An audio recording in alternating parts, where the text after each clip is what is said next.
Welcome, everyone, to another edition of SCRC's Let's Talk Caregiving. I'm your host, Roberto Velasquez, President and CEO of SCRC, and I'm here as always with my co-host, Marta Rañón, our Executive Vice President. Hey, Marta. Hey, Roberto. I'm really happy today as we have Susan DeMarois. Susan is the new director of the California Department of Aging, and prior to joining CDA, Susan has really led public policy and advocacy illustrious career, helping advocate for millions of Californians impacted by Alzheimer's disease, including a new initiative, SB 48, that was signed by Governor Newsom recently, the Healthy Brain Initiative in California, that is the first dementia early detection initiative in the nation focused on the Medicaid or Medi-Cal population. Susan has served on numerous government-appointed task force and advisory councils, including the Alzheimer's Prevention and Preparedness Task Force, chaired by former First Lady Maria Shriver, and the Master Plan on Aging Stakeholder Advisory Council. I can go on and on and on, but I won't. I will let Susan speak for herself. But I just want to welcome you, Susan, to today's podcast. And we're so happy that you're here joining us. Thank you, Roberto. It's so great to be with you. And Martha, hello. I'm happy to be in your company today. Thank you for the invitation. Welcome, Susan. You know, the month of November is recognized as National Caregiver Month, as well as National Alzheimer's Disease Awareness Month. And what an appropriate thing for our nation to do, because caregiving is so universal and everybody is in need of a caregiver these days. It seems like at least a good percentage of our families, as our older adults are getting older. And it's such a challenging and difficult situation to be in, a family caregiver. There's a lot of emotional and physical toll, financial strains. And in fact, family caregivers, especially those caring for people with dementias like Alzheimer's disease, are among the greatest risk population for developing serious mental health as well as physical health problems. And I'm so glad again that you're here, Susan, because, you know, as the director of CDA, you are now in the state of California, the director and in charge of all the wonderful programs that we have here in our great state.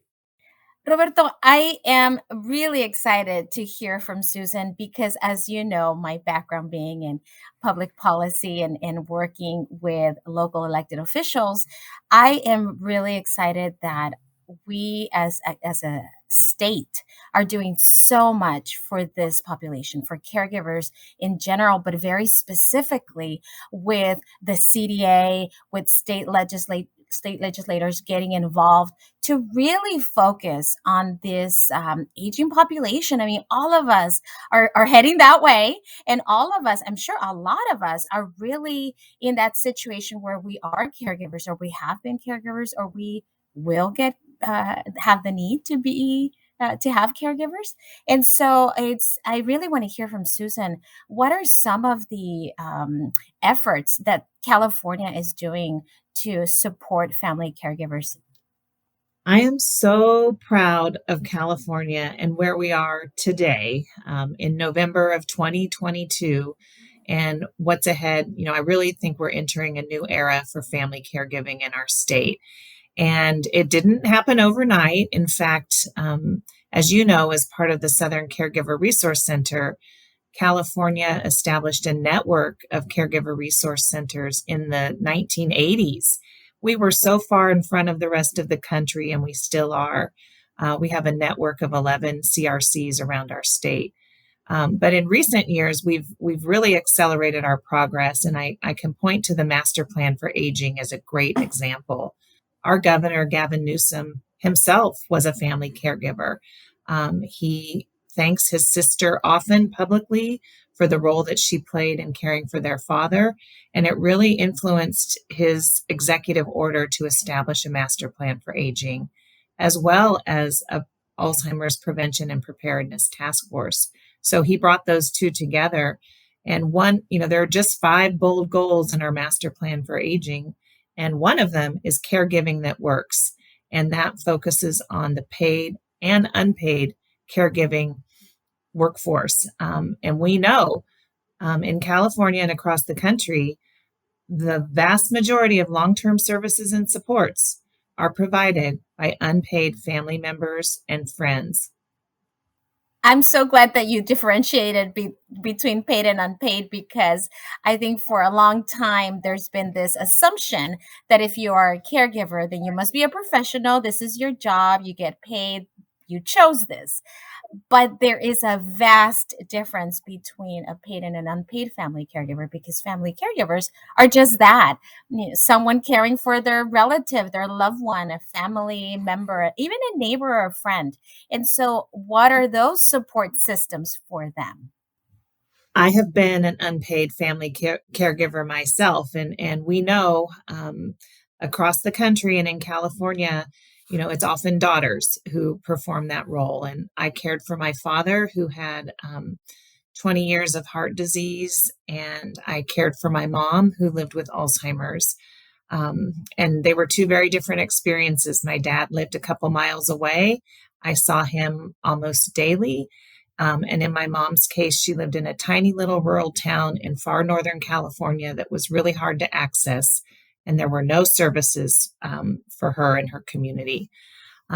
So when you ask about what's available for family caregivers, we've got the Caregiver Resource Centers, an outstanding place to get started. And many of your needs, your needs as a caregiver can be met through a Caregiver Resource Center. We also have a network of 33 area agencies on aging, and all of our AAAs in our state receive funding from the federal government to provide caregiver supports. So that's a second place to go. California is also changing the way we manage our Medi-Cal program through an initiative called CalAIM. And through CalAIM, many health plans will now provide respite services to family members. There are also services sometimes available through Medicare or the VA if somebody is a veteran. So that's where I would suggest that people get started. We know that doesn't cover everything, and the needs far outweigh the services and funding that exist. And that's wonderful to hear, Susan. I know you were mentioning, who our caregivers are, and you say the vast majority, which are women who are providing the care and support to an aging relative, most often somebody with a dementia or Alzheimer's disease. At the Caregiver Resource Centers, Southern Caregiver Resource Center being one of them, the families that we are seeing are actually, they are providing more in-home medical tasks than the national average, very complex medical conditions that used to be done by in-home care or hospices, and these things are now being done by family caregivers. In addition, they're putting in almost double the number of unpaid hours in a week than the national average. So the families that we're working with are actually in really desperate need for support services. They are, again, putting in more hours than the national average and handling some very complex medical care that require professionals to help them, like the Caregiver Resource Centers. I sometimes joke when I talk with the caregivers that come to our educational programs that, how many of us really went to school for family caregiving? We just stepped into the role and we found ourselves in this situation. So we don't have the training. We don't have the understanding of, why does he keep forgetting things and asking the same question over and over? Oh, it's dementia, it's Alzheimer's. And so that is why with the families that we serve that Roberto was mentioning, they are also caring for their children. Maybe they're caring for a spouse. What about self-care? So you add this compounding strain on a family caregiver. And that's why I'm so glad that Susan, you and your colleagues and the departments in the state are doing so much to support family caregivers. Yeah, I know, and to add to that, the type of caregiving has really shifted also, or the individual providing the care has really shifted. The majority are now adult children. It has shifted from more spouses providing care for a spouse, which they still do, but more now adult children, usually about 45 to 55, with women, with kids in the home caring for their family member. And it even so that adds new pressures to the home. And that's why I'm so glad that here at Southern and across the state at the other caregiver resource centers, we've really implemented a lot of new technologies so that we can help that working family caregiver. In fact, before the pandemic, Martha and I had worked on developing live streams to address the working family caregiver. And we went from, and I've shared this story before, we went from having maybe 20, 25 people in a workshop learning something very useful, one skill building class from Martha, to 500 people joining us online to learn that same workshop skill building class. Susan, I'm curious to find out from you what propelled you. You say you mentioned you were a caregiver, and I was a caregiver as well. And I remember when I was just finally so stressed and exhausted and not knowing what to do about my situation that I reached out actually to Southern Caregiver Resource Center for help. I became a client of the agency that I now work for. But I know that there are a lot of caregivers who are very hesitant. They don't know where to begin. It's so overwhelming.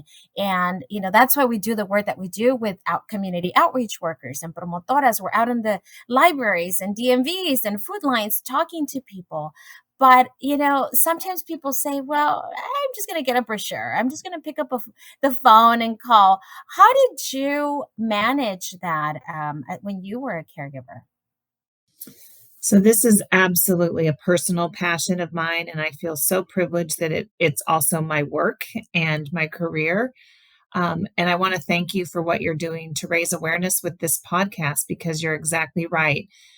So many people, and I hope you're listening today. I know many of you listening to this podcast are in this situation where you're so in the thick of it that you're not looking beyond your home or your street or your town to find the help that you need because you're immersed in the day to day, as Roberto said, very demanding and intimate tasks of caregiving. So I just can't thank you enough for what you're doing to raise awareness. I know too that just from my own experience, in the case of my dad, he had an emergency heart surgery, a quadruple bypass, and overnight we were caregivers. There was zero preparation. In the case of my mom, it developed slowly over time as she became forgetful. We had some concerns about her memory. We encouraged her to talk with her doctor and get a diagnosis. And eventually she was diagnosed with Alzheimer's disease, and her care needs increased as her disease progressed. So in both cases, even with, this is my career.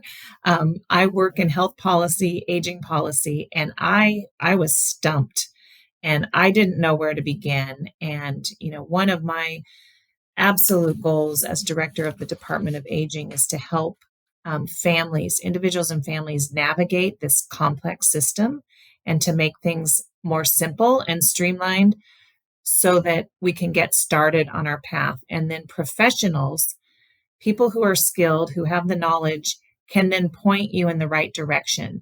And that's a big goal of ours at the Department of Aging, to build a no wrong door system so that everyone can have a gateway into the services that they need, and to acknowledge those services change over time. They ebb and flow.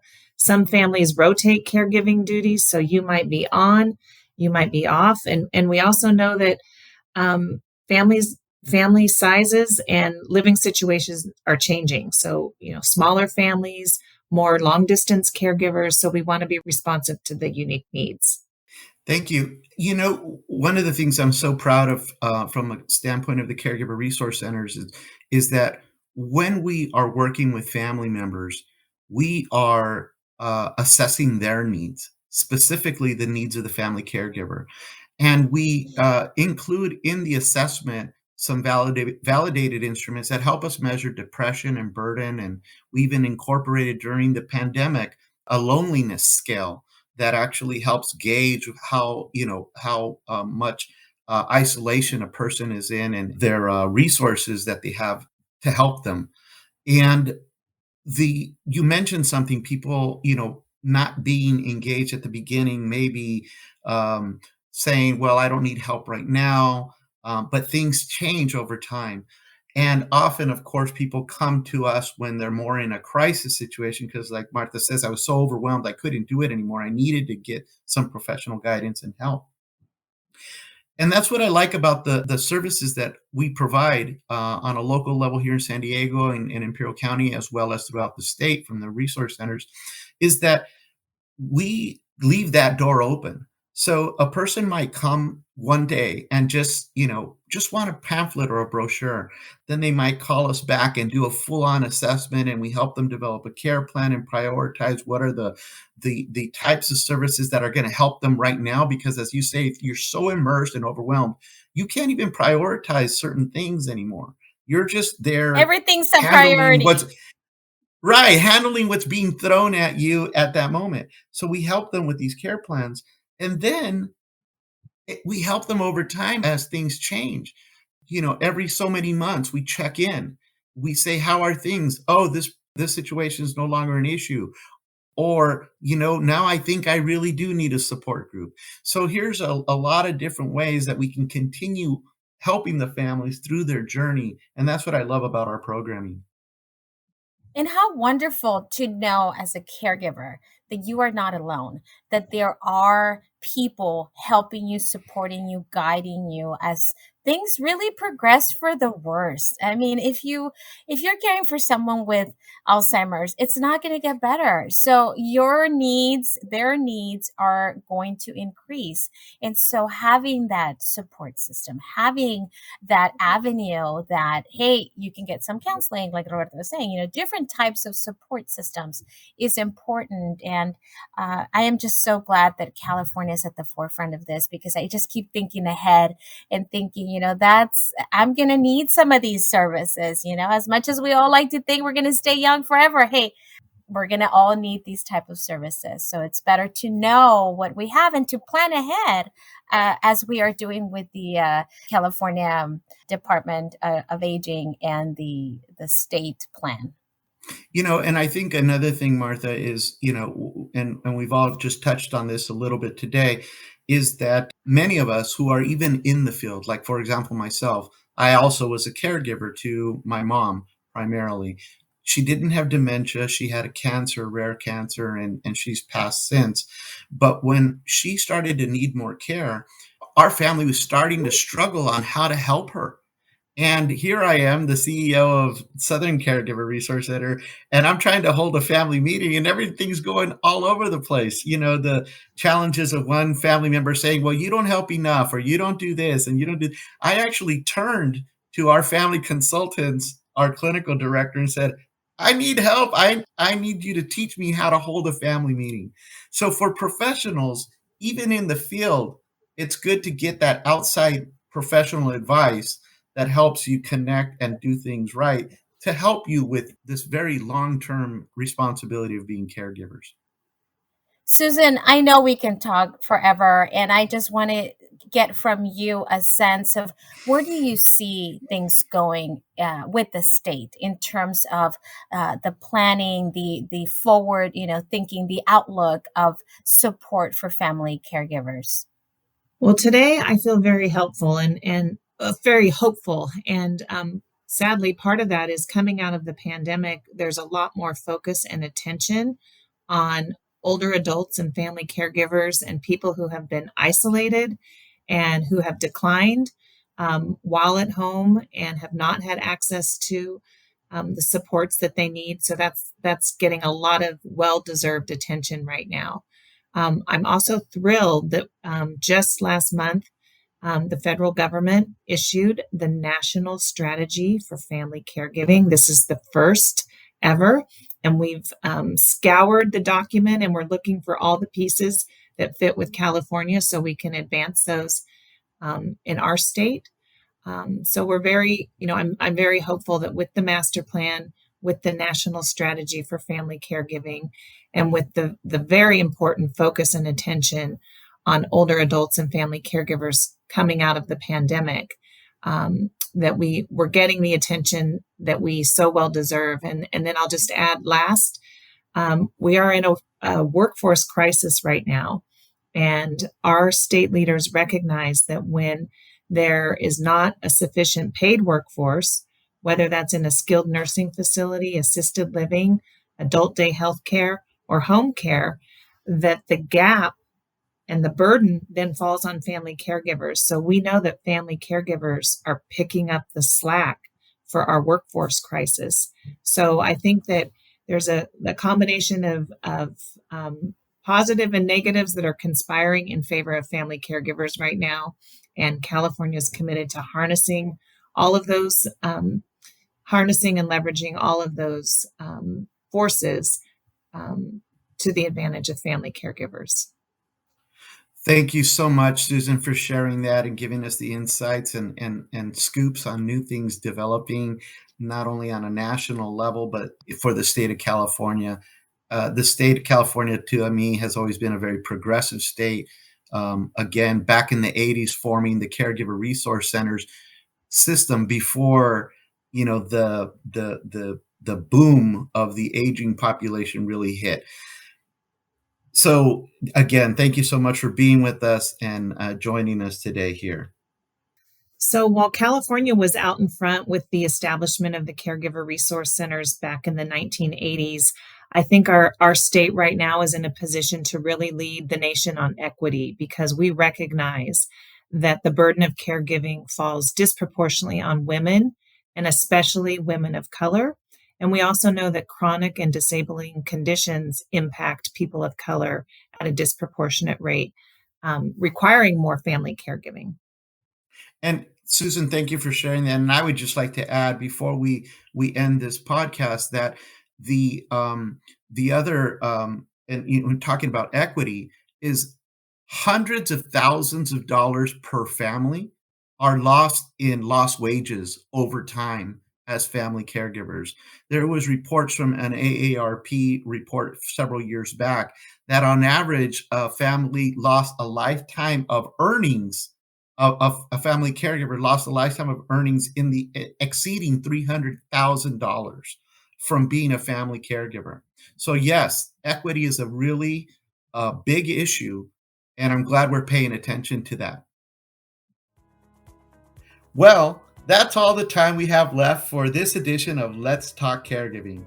To hear more of our podcasts, follow us on your favorite podcasting platform or visit our website at scrc.care. I want to thank Martha for co-hosting another important discussion, our guest Susan DeMarois, and our audience for tuning in. If you are providing support to a loved one, you don't have to do this alone. Asking for help is not a sign of weakness, it's a sign of strength. To connect to our programs and services, visit our website at scrc.care or call us at 1-800-827-1008. If you live outside of San Diego and Imperial counties, visit our caregivercalifornia.org website to find the CRC that serves your area.